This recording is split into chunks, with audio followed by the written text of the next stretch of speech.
அஸ்ஸலாமு அலைக்கும். இன்றைக்கி நம்ம என்ன வீடியோ பார்க்க போகிறோம்னா வெஜிடபிள் பிரியாணி தான் எப்படி செய்கிறேன்னு பார்க்க போகிறோம். நம்மக்கிட்ட ஒரு சிஸ்டர் கேட்டிருந்தாங்க, நம்மளோட சப்ஸ்கிரைபர் தான். வெஜிடபிள் பிரியாணி செய்கிறத போடுங்க, எப்படி செய்கிறீங்கன்னு பார்ப்போம் அப்படின்னு. அவங்களுக்கான தான் இந்த வீடியோ. ஃபஸ்ட்டு குக்கரில் எண்ணெய் ஊற்றி எண்ணெய் சூடானதுக்கப்புறம் பட்டை, கிராம்பு, ஏலக்காய் போட்டுக்கோங்க. அதுக்கப்புறம் வெங்காயம் 2 பெரிய வெங்காயம் போட்டு நல்லா வதக்கிக்கோங்க. அதோட ஒரு 2 தக்காளி போட்டுக்கோங்க. 2 தக்காளியும் போட்டு வதக்கிக்கோங்க. கொஞ்சமாக இஞ்சி பூண்டு பேஸ்ட்டு போட்டு நல்லா வதக்கி எடுத்துக்கோங்க. அதோட புதினா, கொத்தமல்லியும் கொஞ்சம் கொஞ்சமாக போட்டுக்கோங்க. போட்டு வதக்கி எடுத்துக்கோங்க. நல்லா வதங்கி வரட்டும், தக்காளிலாம் நல்லா மசிச்சு வரட்டும். அதோட உருளைக்கிழங்கு, பீன்ஸு, கேரட்டு எல்லாம் போட்டு நல்லா வதக்கிக்கோங்க. வதக்கிக்கிட்டே இருக்கும்போது அது தேவையான மசாலாவும் போட்டுக்கோங்க.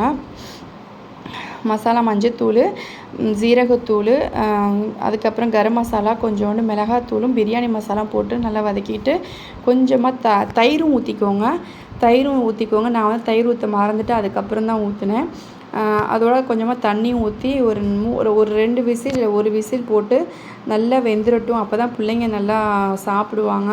காய்கறிலாம் இருந்தால் சாப்பிட மாட்டாங்க. இது நல்லா வெந்துருச்சுன்னா நல்லா பிள்ளைங்க ஈஸியாக சாப்பிட்ருவாங்க. அதனால தான் நல்லா வேக விட்ருங்க. நல்லா வெந்ததுக்கப்புறம் தேவையான அளவு தண்ணி ஊற்றிக்கோங்க. அரிசி எவ்வளோ எடுத்துருக்கீங்களோ அதுக்கு தகுந்த அளவுக்கு தண்ணி ஊற்றிக்கோங்க. நான் சாப்பாடு அரிசி தான் எடுத்திருக்கேன். உப்பு சொல்கிறதுக்கு மறந்துட்டேன். தேவையான சாப்பாடு அரிசி போட்டுக்கோங்க. உப்பு போட்டு நல்லா மிக்ஸ் பண்ணிக்கோங்க. நான் தண்ணி ஊற்றி அரிசி போட்டு நல்லா மிக்ஸ் பண்ணி விட்டேன். கொதி வந்ததுக்கப்புறம் நீங்கள் குக்கர் மூடி போட்டு வச்சுக்கோங்க. இங்கே பாருங்கள், நான் குக்கரை ஓப்பன் பண்ணி காமிக்கிறேன்.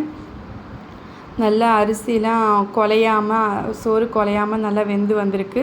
இப்படி தான் நான் செய்வேன். பிடிச்சிருந்தா லைக் பண்ணுங்கள், ஷேர் பண்ணுங்கள்.